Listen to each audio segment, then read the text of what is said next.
Candy. We love Miss Burris. Well, not all of you love Miss Burris, but that Candy has given her going into this. And Candy said, never, and I so agree with this. I love you, Candy.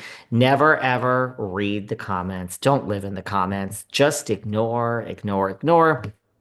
And Candy said, let me tell you something. They love you today and they'll hate you tomorrow. Such good advice from Miss Burris. Never read the comments, guys. Never give them light. And everyone who loves you today, one false blow of the wind, and except for your real friends, they will hate you tomorrow. I agree with that. Let's get into Beverly Hills. In a way, this season of Beverly Hills it's always my favorite because of the money, right?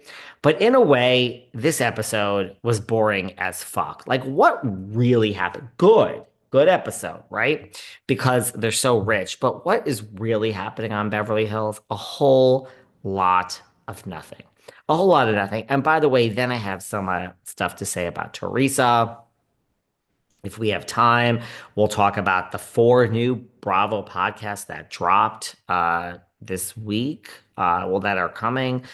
I mean, look, it's good news and bad news, but mostly bad news. We have a podcast now from Gia Giudice. We have a new podcast from Michelle from the Valley. I mean, yeah, because everyone's sitting around asking for that. We have a new podcast from Aaron and Abe. And we have a new podcast from Bryn Whitfield. I got some Bryn tea we're going to get into tomorrow. So if we have time, we'll go into all that. If not, we could talk about that next week. Okay, so we start, and I just love how it's like the little things that aren't mentioned on Beverly Hills. Everyone is getting ready. And everyone has their glam there. Bose has her glam. Bose has her assistant. I mean, only in Beverly Hills are we like, we fly the assistants in the glam team. I mean, Bose's assistant is there and Avi is there. And man, these people don't go anywhere without their glam and their assistants. Garcelle, but Dorit, man, can you pay for your hair, Dorit? Miss Tracy Tudor. And yes, Tracy has money because of her father and blah blah blah. I still think she'd be great on this show. Oh, by the way, did you see? I mean, Million Dollar Listing is put on pause after all these seasons, the LA version. I'm really upset. I love a good real estate show.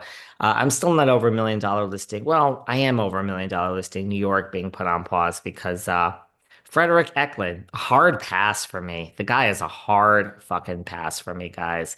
And I love Ryan, but we have Sirhan on Netflix. And was there even anyone else on that show worthy of remembering? Not really.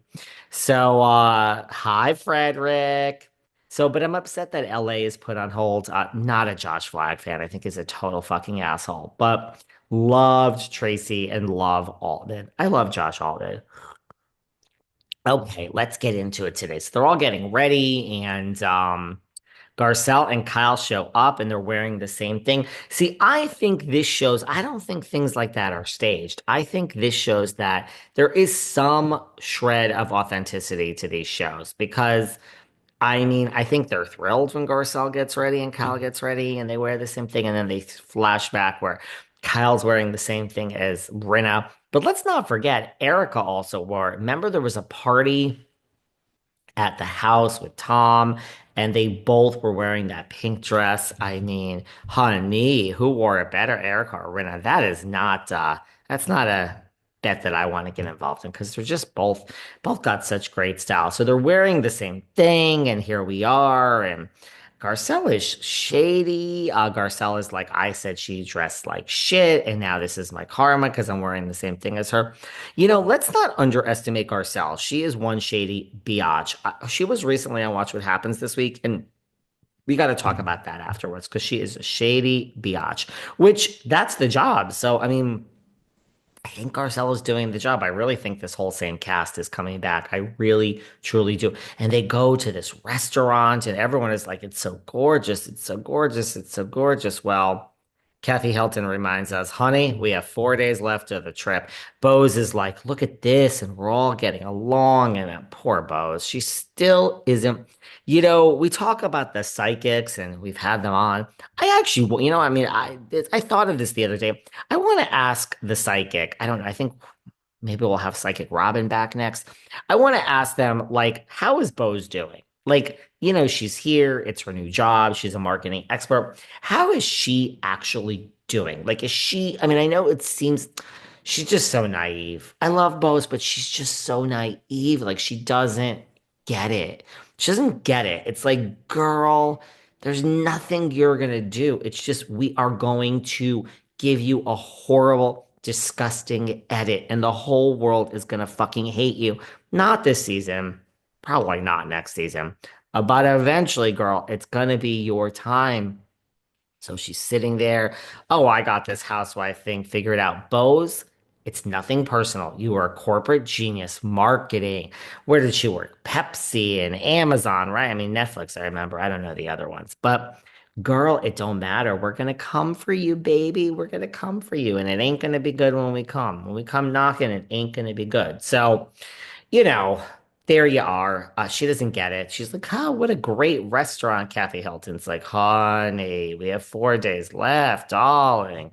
This shit's gonna go south. This is how it is. I'm Kathy Hilton. I have so much money. I don't care. It doesn't matter. I'm a friend of. I could just bop in and bop out. But even I had it hard a couple years ago. There was this Sprinter van. You ever hear of a Sprinter van, Bose? And this woman, Lisa Rinna. You ever hear of her? So even Kathy Hilton gets it by producers. Ah, those were the days. And now it's time to order. I want a pizza. I want a pizza so fucking bad, guys. It is like 6 a.m. here in LA while I'm recording this. I already want a pizza today. I want a chicken parm pizza. But guess what? I'm in LA. And you know what that means? We don't eat pizza because there's no fucking good pizza in LA. The whole thing, the whole goddamn town, not one slice. But notice how these ladies are ordering. And I mean, we are having a Greek salad with no feta. I also hate cheese, so I would take the feta out. Kyle orders, please hold the mashed potatoes. I do not eat carbs. Have you seen my body? When the lights go down and I take off Morgan's top, 29 years old, that body is so hot. Morgan has nice, tight abs. Kyle is like, girl, I gotta be in shape for my girlfriend. And I don't eat carbs. Satine says, honey, I'm from Augusta. Rita made me the best mashed potatoes growing up, and I want the mashed potatoes. Don't you keep any food. And even in that other scene we had earlier this year, Satine ordered a pizza. It came to the table. Satine likes her carbs, and I love it. Well, anyway. Somehow the conversation goes from the mashed potatoes to Dorit not getting naked in front of PK. By the way, did you see PK has been spotted out in New York? We kind of talked about that earlier this week, but he has said next season he is done. He said the show is what it is, and they get some things right and some things wrong, and it is in the editing, and I understand how it works. I guess I'm having a part Southern, part